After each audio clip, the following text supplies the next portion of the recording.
নতুন অর্থবছর 1 এপ্রিল থেকে 31 March RAB বিলুপ্ত করে পুলিশের অধীনে এসআরবি ইউনিট গঠনের সিদ্ধান্ত, মন্ত্রিসভায় অনুমোদন। রাষ্ট্রীয় ক্ষমতায় বিএনপি সরকারের 6 মাস পূর্তিতে মতবিনিময় সভা, প্রশাসনিক সংস্কার, অর্জন ও ভবিষ্যৎ চ্যালেঞ্জ নিয়ে আলোচনা। 6 মাসে আইন শৃঙ্খলা পরিস্থিতির উন্নতি দাবি স্বরাষ্ট্রমন্ত্রী। দ্রুতই স্থানীয় সরকারের 5 স্তরের নির্বাচন, জানালেন মীর শাহে আলম। এবং শেখ হাসিনা কোন স্ট্যাটাসে ভারতে জানে না বাংলাদেশ, জানালেন চিফ প্রসিকিউটর। আইনি লড়াইয়ে দেশে ফেরানোর আশা।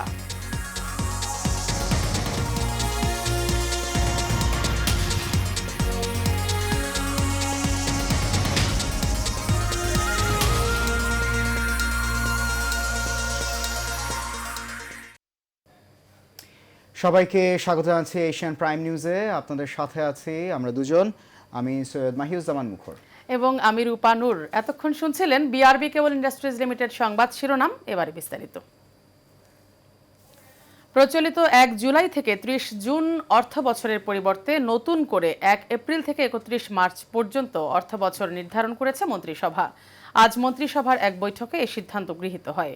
2027-28 অর্থ বছরকে ট্রানজিশনাল অর্থ বছর হিসেবে বিবেচনা করে 9 মাসে অর্থ বছর শেষ করা এবং 2028-29 অর্থ বছর থেকে নতুন অর্থ বছর অনুযায়ী সরকারের সব কার্যক্রম শুরু করা হবে। এদিকে র্যাপিড অ্যাকশন ব্যাটালিয়ন র্যাব বিলুপ্ত করে স্পেশাল রেসপন্স ব্যাটালিয়ন এসআরবি আইন 2026-এর খসড়ার নীতিগত ও চূড়ান্ত অনুমোদন দেওয়া হয়েছে।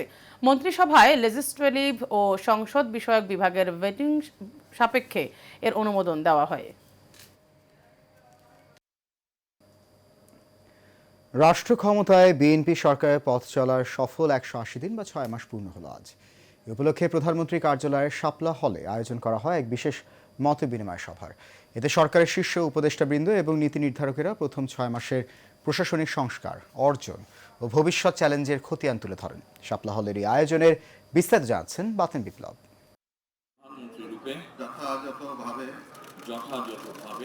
রাষ্ট্র ক্ষমতায় বিএনপি সরকারের পথে চলার সফল 6 মাস বা 180 দিন। এই দীর্ঘ সময়ে সরকারের বিভিন্ন পদক্ষেপ, সংস্কার কার্যক্রম এবং ভবিষ্যৎ রূপরেখা জনসাধারণের সামনে তুলে ধরতেই প্রধানমন্ত্রীর কার্যালয়ের শাপলা হলে বসেছিল এই বিশেষ মতবিনিময় সভা, যেখানে সরকারের শীর্ষ নীতি নির্ধারকেরা মুখোমুখি হন সুশীল সমাজ ও গণমাধ্যমের। এই সরকার নির্বাচিত সরকার এবং নির্বাচিত সরকার হওয়ার কারণেই প্রতিটি ক্ষেত্রে প্রতিটি স্তরে জবাবদিহিতা নিশ্চিত করা। আজকের যে অনুষ্ঠানটি সেই জবাবদিহিতারই একটি অংশ। অনুষ্ঠানে সরকারের অর্জন ও চ্যালেঞ্জের চুলচেরা বিশ্লেষণ করেন উপস্থিত উপদেষ্টাবৃন্দ। প্রথম 6 মাসে দ্রব্যমূল্য নিয়ন্ত্রণ, আইন শৃঙ্খলা পরিস্থিতির উন্নয়ন এবং শাসনতান্ত্রিক সংস্কারে নেওয়া পদক্ষেপগুলোকে এই স্বল্প সময়ের বড় সাফল্য হিসেবে বর্ণনা করেন উপদেষ্টা নজরুল ইসলাম খান। বিদ্যুৎ এবং জ্বালানি এমন এক বিষয় যে আপনি চাইলেই খুব দ্রুত সমাধানের বিষয় না এটা। আপনি যদি গ্যাস বা পেট্রোলিয়াম জাত দ্রব্য আপনি যদি উত্তোলন করতে চান, তার আগে অনুসন্ধান করতে হবে, উত্তোলন করার পরে সেটা ডিস্ট্রিবিউশনের ব্যবস্থা করতে হবে। এটা সময় সাপেক্ষ ব্যাপার। সম্ভবত ইতিহাসে প্রথমবার আমাদের এই মাননীয় প্রধানমন্ত্রী উনি জনগণের কাছে দুঃখ প্রকাশ করেছেন, ক্ষমা চেয়েছেন এবং তাদেরকে আশ্বস্ত করেছেন যে যত দ্রুত সম্ভব আমরা এই সংকট সমাধানের জন্য ব্যবস্থা নিচ্ছি। প্রায় 40,000 কোটি টাকার মতো এডিশনাল বরাদ্দ দিতে হয়েছে। বাংলাদেশের মতো একটা অর্থনীতি থেকে এতগুলি টাকা শুধু জনগণের কাছে যে দায়বদ্ধতা, তাদের প্রয়োজন বিবেচনা করেই করা হয়েছে এবং আমরা আশা করছি যে যত দ্রুত সম্ভব এই সংকট সমাধানের ব্যবস্থা করা যাবে। গণমাধ্যমের স্বাধীনতা নিশ্চিতকরণ এবং অবাধ তথ্য প্রবাহের প্রতিশ্রুতি পুনর্ব্যক্ত করেন তথ্য ও সম্প্রচার মন্ত্রী জহিরুদ্দিন স্বপন। ততটুকু ভাবে বিনির্মাণ করতে হচ্ছে যতটুকু বিনির্মাণ করতে পারলে আমাদের নেতার যে ঘোষিত আই হ্যাভ এ প্ল্যান, সেই প্ল্যানটাকে আমরা একটা কোর্স অফ অ্যাকশনে নিতে পারি। সে কারণেই প্রথম পর্বের এই দিনগুলিকে আমাদের ব্যয় করতে হচ্ছে যত না বেশি কর্মসূচি বাস্তবায়ন করার জন্য, তার চেয়ে বেশি বাস্তবায়ন করতে হচ্ছে ধ্বংসস্তূপকে নতুন কর্মসূচি গ্রহণ করার উপযোগী হিসাবে গড়ে তোলার জন্য। ডিজিটাল বাংলাদেশ গড়তে এবং আধুনিক প্রযুক্তির ব্যবহারে সরকারের নেয়া রূপরেখা তুলে ধরেন মাহাদি আমিন। দেশের তরুণ প্রজন্ম যেন সহজেই সরকারি সেবার সুফল পায় এবং কর্মসংস্থানের সুযোগ সৃষ্টি হয়, তার একটি দৃশ্যমান চিত্র ফুটে ওঠে এই মূল্যায়নে।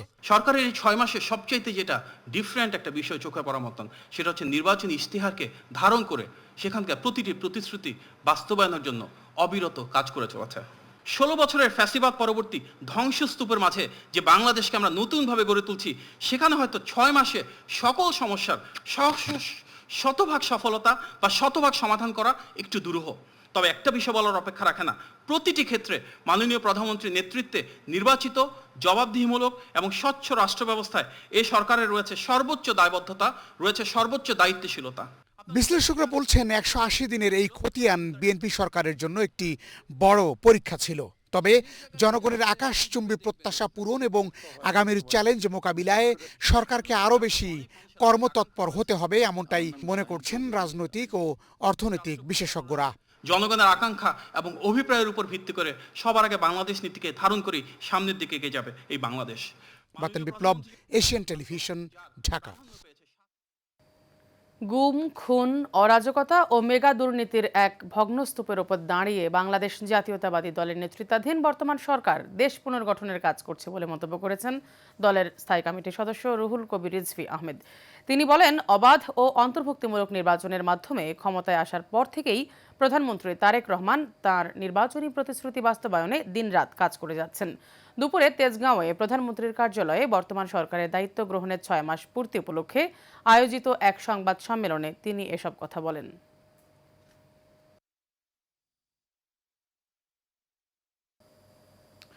সরকারের 6 মাসে আইন শৃঙ্খলা পরিস্থিতি যথেষ্ট উন্নতি হয়েছে বলে জানান স্বরাষ্ট্রমন্ত্রী সালাউদ্দিন আহমেদ। তবে জনগণের প্রত্যাশা অনুযায়ী এখনও সেটা হয়নি। সচিবালয়ে সাংবাদিকদের সাথে মতবিনিময়ে কথা বলেন তিনি। এদিকে আরেক অনুষ্ঠানে স্থানীয় সরকার প্রতিমন্ত্রী মীর শাহে আলম জানান, চলতি অর্থ বছরের মধ্যে স্থানীয় সরকারের 5 স্তরের নির্বাচন শেষ করতে চায় সরকার। বিস্তারিত নূর মোহাম্মদ ভুইয়ার রিপোর্টে। চলতি 2026-27 অর্থ বছরের মধ্যে স্থানীয় সরকারের 5 স্তরের নির্বাচন সম্পূর্ণ করতে চায় সরকার। সিটি কর্পোরেশন, উপজেলা, জেলা পরিষদ, পৌরসভা ও ইউনিয়ন পরিষদের সবগুলো নির্বাচন আয়োজনের প্রস্তুতি চলছে। যে চলতি অর্থ বছরের মধ্যেই 5টি স্থানীয় সরকারের নির্বাচন এই সরকার সমাপ্ত করবে এবং এর কোনো ব্যর্থই হবে না ইনশাআল্লাহ। সচিবালয়ে পল্লী উন্নয়ন ও সমবায় বিভাগের আওতাধীন প্রতিষ্ঠানগুলোর সৌর বিদ্যুৎ ব্যবহার নিয়ে পর্যালোচনা সভা শেষে সাংবাদিকদের সঙ্গে কথা বলেন স্থানীয় সরকার প্রতিমন্ত্রী মীর শাহে আলম। জানান, সরকারের 6 মাসের কর্মকাণ্ডের প্রত্যাশা অনুযায়ী সন্তোষজনক না হলেও বেশ কিছু গুরুত্বপূর্ণ কাজ এগিয়েছে। আমি বলবো যে খুব একটা সন্তুষ্ট আমরা না, তবে কাজ যেগুলো শুরু করেছি এগুলো মাঠ পর্যায়ে যখন দৃশ্যমান হবে একটু সময় লাগবে, কারণ আমরা তো শুরু করতে আমাদের বুঝতে কিছুদিন সময় লেগেছে। তারপরে আমাদের কাজের ধরনটা যারা আমাদের সঙ্গে কাজ করছেন সরকারি কর্মকর্তা কর্মচারীরা। নগর পরিবহনে ই রিকশা ব্যবহার ও অটোরিকশা নিয়েও নীতিগত সিদ্ধান্তের কথা জানান প্রতিমন্ত্রী। ই রিকশার ব্যাপারে আইন পাস হয়েছে, আমরা বিধিমালা তৈরির জন্য একটা মিটিং করেছি, আমরা বিধিমালা করছি। ব্যাটারি চালিত ই রিকশাগুলি আমাদের স্থানীয় সরকার মন্ত্রণালয়ের অধীনে সিটি কর্পোরেশন এবং পৌরসভার আওতায় আমরা রেজিস্ট্রেশনের আওতায় নিয়ে আনতেছি এবং সেখানে কিছু শর্ত দেওয়া হবে। এদিকে সাংবাদিকদের এক প্রশ্নের জবাবে স্বরাষ্ট্রমন্ত্রী সালাউদ্দিন আহমেদ বলেন, আইন শৃঙ্খলা নিয়ে সন্তুষ্টির বিষয়টা জনগণ বলবে। আমরা তো সবসময় বলবো আমরা আইন শৃঙ্খলা পরিস্থিতি উন্নত করতে পেরেছি, তবে জনপ্রত্যাশা অনুযায়ী উন্নীতকরণের জন্য আরও সময় লাগবে। আমাদের এখন মাত্র 6 মাস পার হলো, এর মধ্যে আমরা অনেক সংস্কার কাজ করেছি।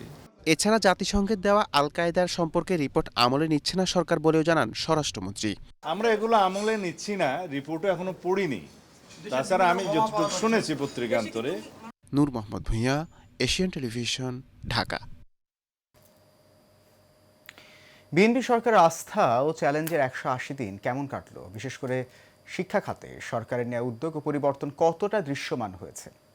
বিষয় জানতে আমাদের সঙ্গে ভার্চুয়ালি এই মুহূর্তে যুক্ত করে নিয়েছি ঢাকা বিশ্ববিদ্যালয়ের শিক্ষা ও গবেষণা ইনস্টিটিউটের অধ্যাপক এবং বাংলাদেশ উন্মুক্ত বিশ্ববিদ্যালয়ের উপাচার্য অধ্যাপক ডক্টর মোহাম্মদ সিরাজুল ইসলাম। ডক্টর মোহাম্মদ সিরাজুল ইসলাম, আপনাকে স্বাগত জানাচ্ছি আমাদের এশিয়ান প্রাইম নিউজে।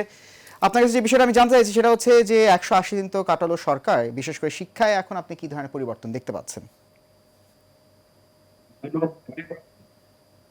পরিবর্তনগুলো আসবে। আগে যে সংবাদটা শুনছিলাম সেরকমই যে এই পরিবর্তনগুলো আমরা শীঘ্রই দেখতে পাবো যে একটা ফল হয়ে আসছে থেকে যেটা নেওয়া হচ্ছে তা আমি মনে করি খুব ভালো উদ্যোগ নেওয়া হচ্ছে এবং সম্ভব উদ্যোগ নেওয়া হচ্ছে যেগুলো আসলে কার্যকর নেওয়া হতো হতে ঠিক এবং অতি থেকে বাস্তবে প্রবলেম নেই সেই তুলনায় আমরা ওগুলো নিয়েছে খুবই ব্যক্ত করেছেন মাননীয় প্রধানমন্ত্রী শিক্ষামন্ত্রী সহ সবাই আশাবাদী বিষয় খুবই। জি, তো যেমনটি আপনি দেখলেন যে এবার 2026 সালে যে এসএসসি ও সমমান পরীক্ষা পাশের হার দেখেছেন এটা অনেক কম, মানে দেখা গেছে 19 বছরের মধ্যে সর্বনিম্ন। এটাকে ফলাফল বিপর্যয় মনে করছেন নাকি মনে করেন যে এটা শিক্ষা খাতে একটা গুণগত একটা পরিবর্তন এসেছে বলে মনে করেন?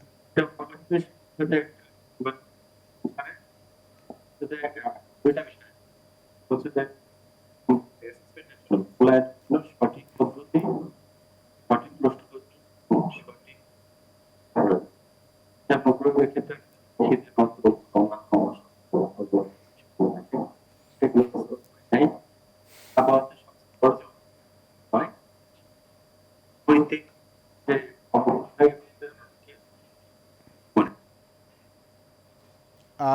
অধ্যাপক ডক্টর সিরাজুল ইসলাম, আপনি আমাদের সাথে থাকুন। আমাদের একটু কারিগরি ত্রুটির সমস্যার সম্মুখীন হচ্ছি আমরা এটি সমস্যার সমাধান করে আবারও আপনার সাথে সংযুক্ত হব।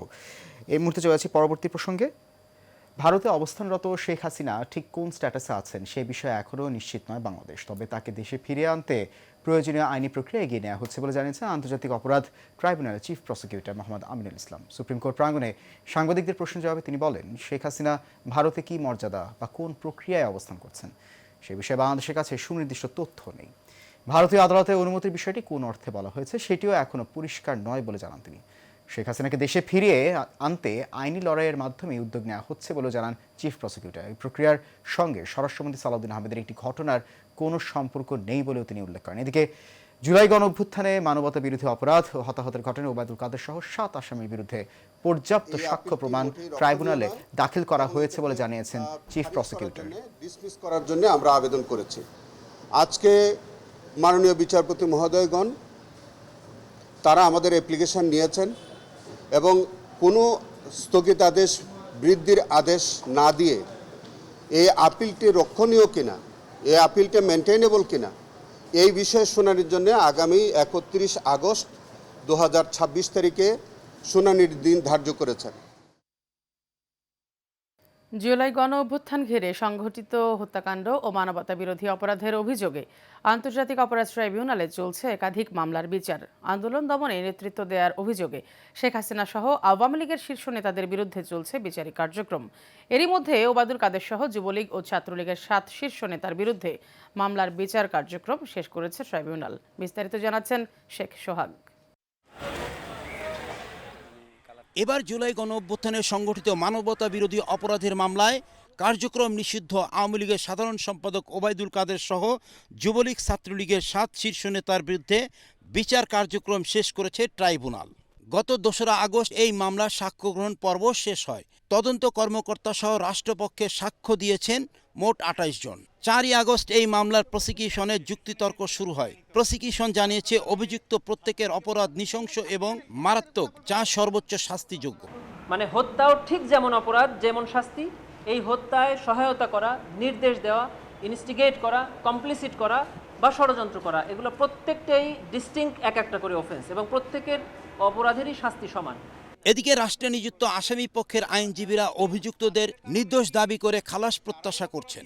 সাদ্দাম বলেছিল যে বাংলাদেশে রাজাকারের কোটা চালু করা হবে, যারা রাজাকার হিসেবে নিজেকে দাবি করে তাদের জন্য রাজাকার কোটা চালু করা হবে এবং যারা নিজেদের রাজাকার দাবি করে তাদের পাকিস্তানে পুশিং করা হবে, এটা সাদ্দাম বলেছিল। আমার এই স্টেটমেন্ট তার উস্কানিমূলক বক্তব্য ছিল প্রসিকিউশনের দাবি। এক্ষেত্রে সাদ্দামের পক্ষে আমার আর্গুমেন্ট হচ্ছে এই বক্তব্য উস্কানিমূলক ছিল না, অফেন্স করার জন্য। যতগুলো অর্ডার,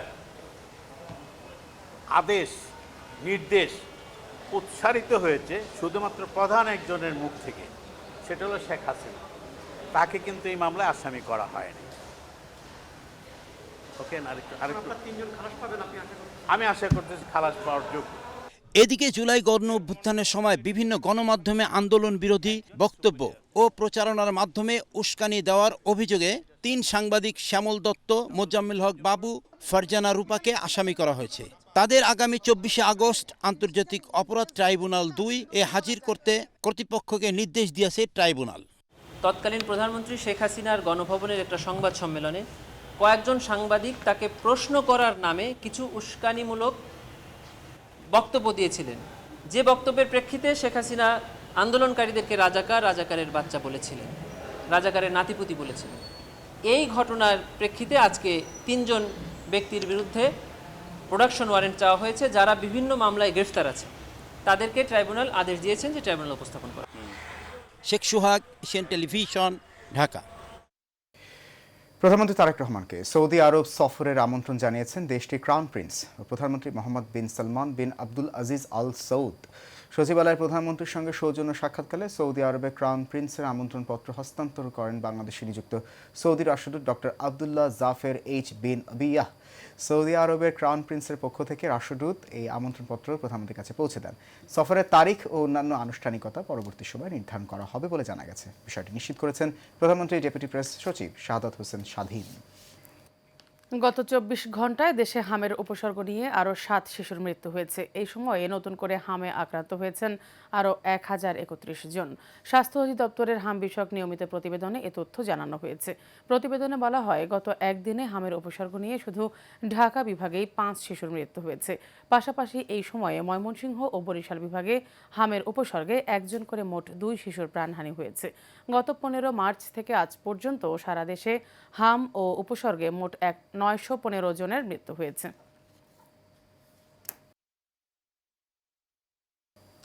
ছাত্রদলের নতুন কেন্দ্রীয় কমিটির তালিকা প্রধানমন্ত্রী টেবিলে পৌঁছেছে। ফলে যে কোনো সময় কমিটি ঘোষণা হতে পারে বলে আশা পদপ্রত্যাশীদের। শেষ মুহূর্তে ত্যাগী ও পরিশ্রমী ছাত্র নেতাদের মধ্যে আলোচনায় রয়েছেন আমানুল্লাহ আমান, সালেহ মোহাম্মদ আদনান, কাজী জিয়াউদ্দিন বাসিত, মোহাম্মদ আরিফ সহ বেশ কয়েকজন নেতা। তবে চূড়ান্ত পর্যায়ে প্রধানমন্ত্রী তারেক রহমান যাকে যোগ্য মনে করবেন তার নেতৃত্বেই ছাত্র দলের নতুন কেন্দ্রীয় কমিটিকে স্বাগত জানানো হবে বলে জানান পদপ্রত্যাশীরা। সাইফুল ইসলামের রিপোর্টে ধরুন বিস্তারিত।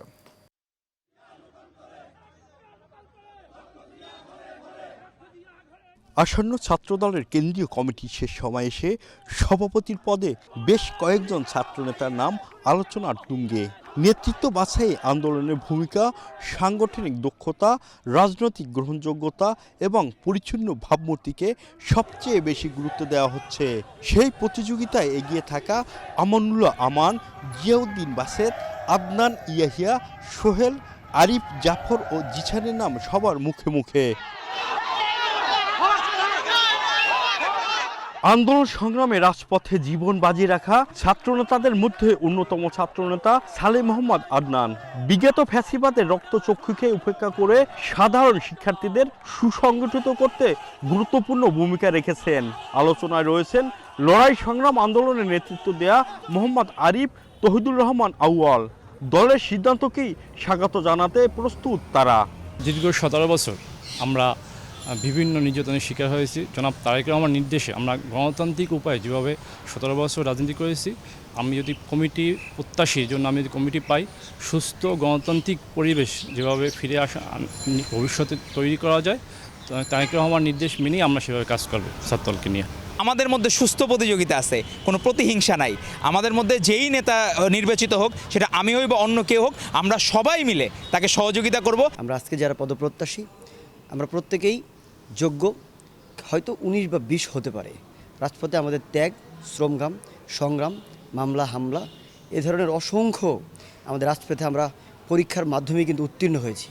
আর জনাব তারেক রহমান উনি যে সিদ্ধান্ত নেবেন, সেই সিদ্ধান্তটি আমাদের কাছে শিরোধার্য। ছাত্রদলের নতুন কমিটির আলোচনায় আর এক নাম কাজী জিয়াউদ্দিন বাসেত। আন্দোলন সংগ্রামে নেতৃত্ব দিয়ে শুধু নিজেই জেল জুলুমের শিকার হননি, নির্যাতিত হয়েছে তার পরিবারের সদস্যরাও। তারপরেও রাজপথে তার সাহসী ভূমিকা ছিল চোখে পড়ার মতো। যারা নেতৃত্ব প্রত্যাশী আছে তারা আমরা দীর্ঘদিন আন্দোলন সংগ্রাম করেছি। আন্দোলন সংগ্রাম করতে গিয়ে ত্যাগ তিতিক্ষার মাধ্যমে দক্ষতা অর্জন করেছি, অভিজ্ঞতা অর্জন করেছি। তার মাঝে কিন্তু আমরা আমাদের নেতৃত্বের পরিপক্কতাও কিন্তু আমরা অনেকেই পেয়েছি। ছাত্র দলের রাজনীতিকে অনেক বেশি উদ্ভাবনী শক্তিতে এবং সৃজনশীলতার সাথে নেতৃত্ব প্রদান করার জন্য আমরা অবশ্যই সচেষ্ট থাকব। তৃণমূল কর্মীদের প্রত্যাশা, লড়াই সংগ্রাম আন্দোলনের রাজপথে যে সাহসিকতার পরিচয় দিয়েছেন সেই পরীক্ষিত নেতাই যেন এই সংগঠনের হাল ধরেন। সাইফুল ইসলাম নয়ন, এশিয়ান টেলিভিশন, ঢাকা। রাজবাড়ীতে দিন দিন বাড়ছে রেল দুর্ঘটনা। ট্রেনের ছাদে ভ্রমণ, অসচেতনভাবে রেললাইন পারাপার এবং নিরাপত্তা বিধি না মানার কারণে ঘটছে একের পর এক প্রাণহানির ঘটনা। চলতি বছরের জানুয়ারি থেকে জুলাই পর্যন্ত ট্রেনে কাটা পড়ে প্রাণ হারিয়েছেন 37 জন। এর মধ্যে রেল সেতুর গার্ডারে ধাক্কা লেগেও ঘটেছে একাধিক মৃত্যু। রাজবাড়ী প্রতিনিধি SM রাসেল কবিরের প্রতিবেদন, জানাচ্ছেন শেখ ফাহিম। এই দৃশ্যই বলে দেয় ট্রেনের ছাদে ভ্রমণ ঠেকাতে নজরদারি কতটা কার্যকর। রাজবাড়ীর সবচেয়ে বড় রেল সেতু স্থানীয়ভাবে পরিচিত কালিকাপুর রেল সেতু।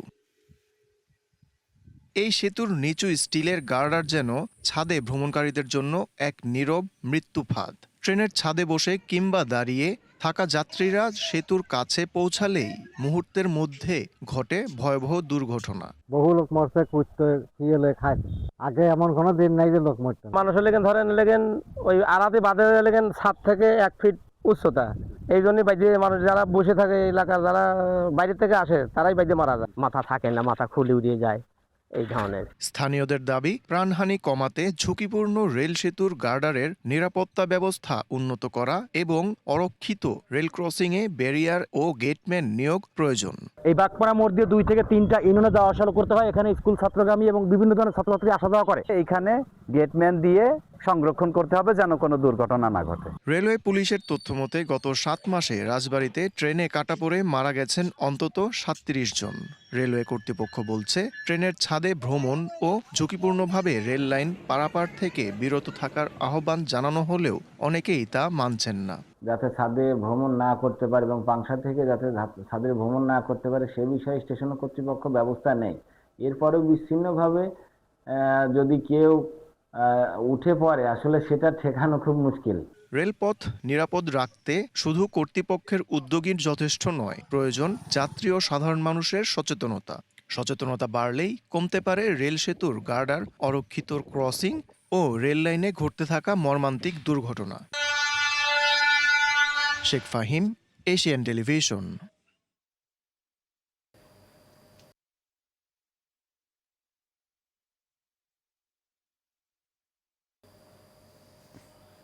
লালমনিরহাটের কালীগঞ্জে অন্তঃসত্ত্বা এক গৃহবধূর মরদেহ বাড়ির উঠানে ফেলে পালিয়ে যাওয়ার অভিযোগ উঠেছে স্বামী ও তার স্বজনদের বিরুদ্ধে। নিহত আফরোজা বেগম চলবলা ইউনিয়নের নিথক গ্রামের দিন ইসলামের স্ত্রী। স্বজনদের দাবি, গাজীপুরের কোনাবাড়ির ভাড়া বাসায় স্বামীর নির্যাতনের শিকার হন তিনি। পরে সকালে গাজীপুর থেকে তার মরদেহ বাড়িতে এনে উঠানে ফেলে রাখা হয়। শরীরে বিভিন্ন স্থানে আঘাতের চিহ্ন রয়েছে বলেও দাবি পরিবারের। তবে পুলিশের দাবি, হাসপাতালের কাগজপত্রে বিষ পানে আফরোজার মৃত্যুর কথা উল্লেখ রয়েছে। সিলেটের রায়নগরে বৃদ্ধ দম্পতি আব্দুল সাত্তার, সুরাইয়া বেগম ও গৃহপরিচারিকা তাহমিনা হত্যার নিরপেক্ষ তদন্ত ও দৃষ্টান্তমূলক শাস্তির দাবি জানিয়েছেন নিহতদের পরিবার। এক সংবাদ সম্মেলনে পুলিশের ভূমিকা নিয়ে অসন্তোষ প্রকাশ করে তারা বলেন, তদন্ত সন্তোষজনক না হলে মামলা সিআইডিতে হস্তান্তরের আবেদন করা হবে। একই সঙ্গে নিরপরাধ কেউ যেন হয়রানির শিকার না হন এবং প্রকৃত অপরাধীরা যেন পার না পায় সে দাবি জানান তারা। এ ঘটনায় গ্রেফতার বাবুল মিয়া বর্তমানে 4 দিনের রিমান্ডে রয়েছেন।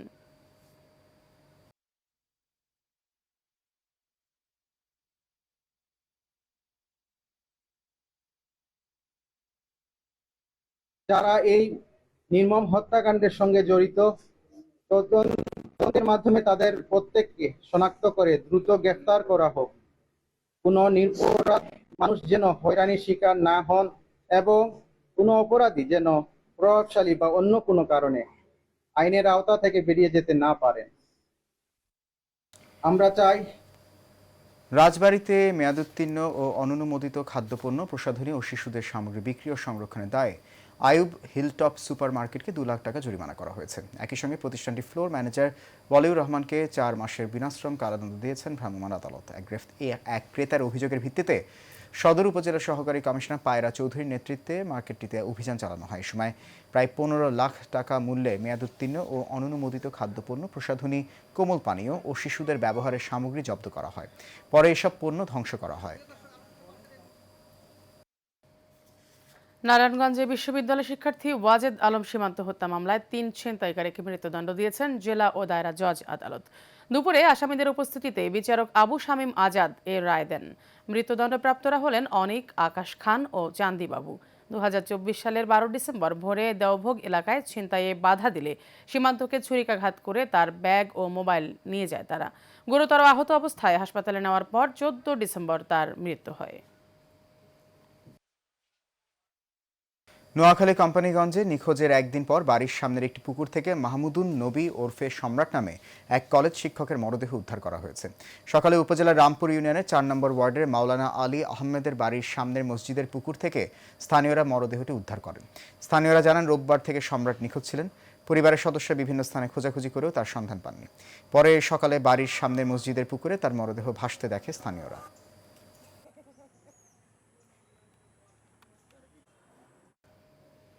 রাঙামাটির লংগদুতে কাপ্তাই হ্রদে সন্তানকে বাঁচিয়ে তলিয়ে গেছেন পিতা।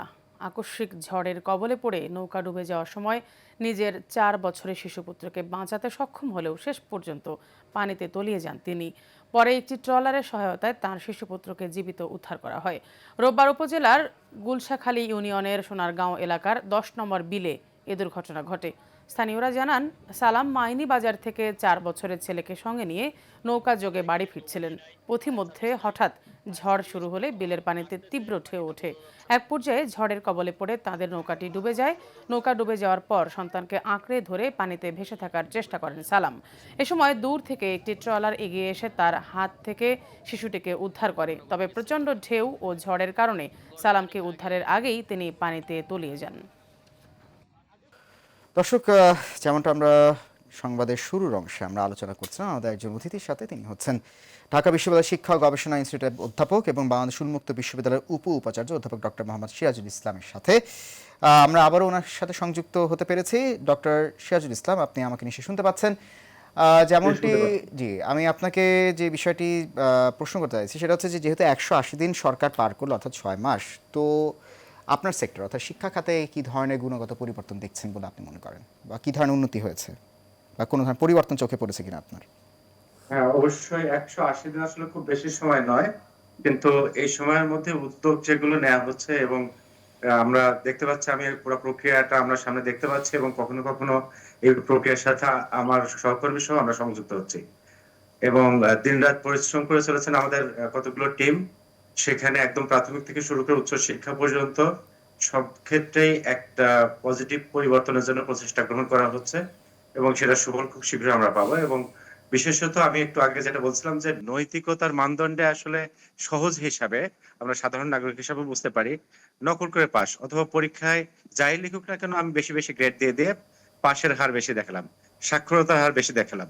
এই জিনিসগুলো আসলে আমাদের মানে শিক্ষকদেরকে এবং শিক্ষক সহ শিক্ষা যে সিস্টেম, যে ব্যবস্থাপনা, সেই ব্যবস্থাপনার মধ্যে অসততা ঢুকিয়ে দেয়, যেটা দিয়ে আপনি সততা, নৈতিকতা, আদর্শ সবকিছু আমরা শিক্ষা দেবো। সেখানে শুরুতেই যদি আমরা জানি যে অভিভাবকগণও জানেন যে এটা আসলে প্রকৃত নম্বর নয় এবং প্রকৃত পাশের হার নয়, এবং স্যাংশন করে কয়েকটা চ্যাপ্টার পড়িয়ে পাশ করা, এগুলো এখনো থাকছে না। শিক্ষার্থীদের মধ্যে আত্মবিশ্বাস ফেরত আসবে এবং আমরা দেখেছি রেজাল্টের পর অনেক শিক্ষার্থী খুবই উচ্ছ্বাস প্রকাশ করেছে যারা পড়াশোনা করেছে, এবং তারা এই ধারায় যদি অব্যাহত থাকে আমরা মনে করি শিক্ষাক্ষেত্রে খুবই ভালো ফল বয়ে আনবে এবং প্রথমত যে বিশৃঙ্খলতা ছিল সেটা দূর হবে। এবং আরেকটা বিষয় আপনাকে বলি, সারা দেশের শিক্ষা প্রতিষ্ঠানে শিশু কিশোররা একটা আগুনের কুণ্ডের মধ্যে দিয়ে পার হয়েছে, তো একটা মানসিক অস্থিরতা ওদের মধ্যে তৈরি হয়েছে। সেটা কিন্তু আস্তে আস্তে স্টেবল করার জন্য আমরা এই শিক্ষক হিসেবে জানি নানা ধরনের পদক্ষেপ আমরা নিয়েছি এবং এটা অব্যাহত আছে। আবার একই সাথে আমাদের কারিগরি শিক্ষা, ভোকেশনাল শিক্ষা এবং প্রায়োগিক শিক্ষার উপর গুরুত্ব দেওয়া হচ্ছে। তো এই বিষয়গুলো খুবই পজিটিভ এবং আমরা জেনেছি যে এবং প্রত্যাশা করছি শিক্ষা খাতে যে বাজেট সেটা ধাপে ধাপে বাড়িয়ে এটা একটা সন্তোষজনক পর্যায়ে নিয়ে যাওয়া হবে। সুতরাং এগুলো সবই পজিটিভ লক্ষণ এবং টারশারি এডুকেশন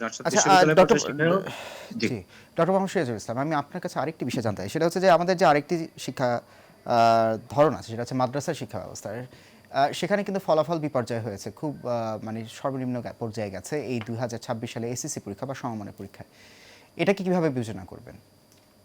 আসলে মাদ্রাসা শিক্ষার ক্ষেত্রেও বেশি করে আসলে বাংলাদেশের প্রধান মাদ্রাসাগুলোর শিক্ষার্থীরা তো আন্দোলনে অংশগ্রহণ করেছিল এবং তারাও কিন্তু মানসিকভাবে বিপর্যস্ত ছিল এবং সাধারণ শিক্ষার ক্ষেত্রে হয়তো শিক্ষকরা ব্যবস্থাগুলো নিতে পেরেছে, কিন্তু ওখানে ওইভাবে নেওয়া সম্ভব হয় নাই।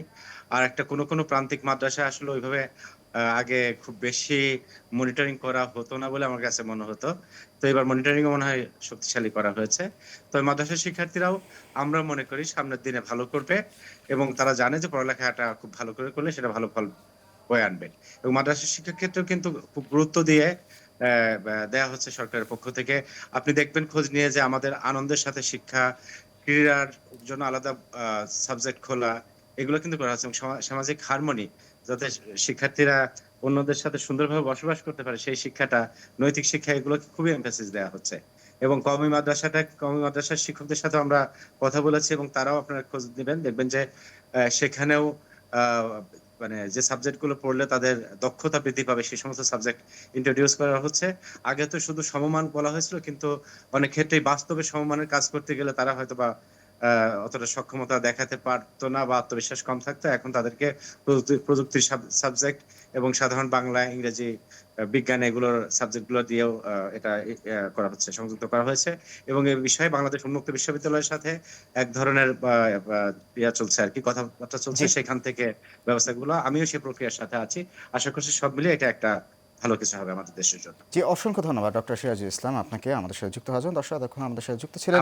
আপনাকেও ধন্যবাদ এবং দর্শকদেরকেও। জি, অসংখ্য ধন্যবাদ আপনাকে। দর্শক আমাদের সাথে এখন যুক্ত ছিলেন ঢাকা বিশ্ববিদ্যালয় শিক্ষা ও গবেষণা ইনস্টিটিউটের অধ্যাপক এবং বাংলাদেশ উন্মুক্ত বিশ্ববিদ্যালয়ের উপাচার্য অধ্যাপক ডক্টর মোহাম্মদ সিরাজুল ইসলাম। আলোচনা করছিলেন সরকারের 180 দিনের শিক্ষার গুণগত পরিবর্তন কেমন হয়েছে সেই বিষয় নিয়ে। শেষ করব এশিয়ান প্রাইম নিউজ। তার আগে বিআরবি কেবল ইন্ডাস্ট্রিজ লিমিটেড সংবাদ শিরোনামগুলো আরো একবার।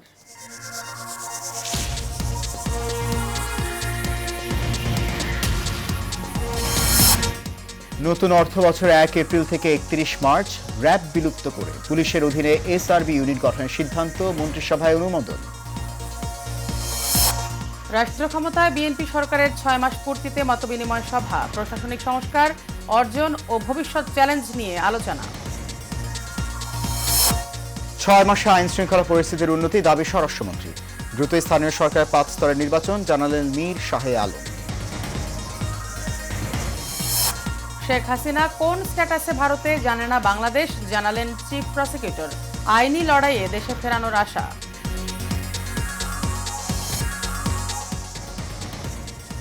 এশিয়ান প্রাইম নিউজ পর্যন্ত। পরের সংবাদ দেখার আমন্ত্রণ রইল। আর এতক্ষণ সাথে থাকার জন্য ধন্যবাদ সবাইকে। শুভরাত্রি।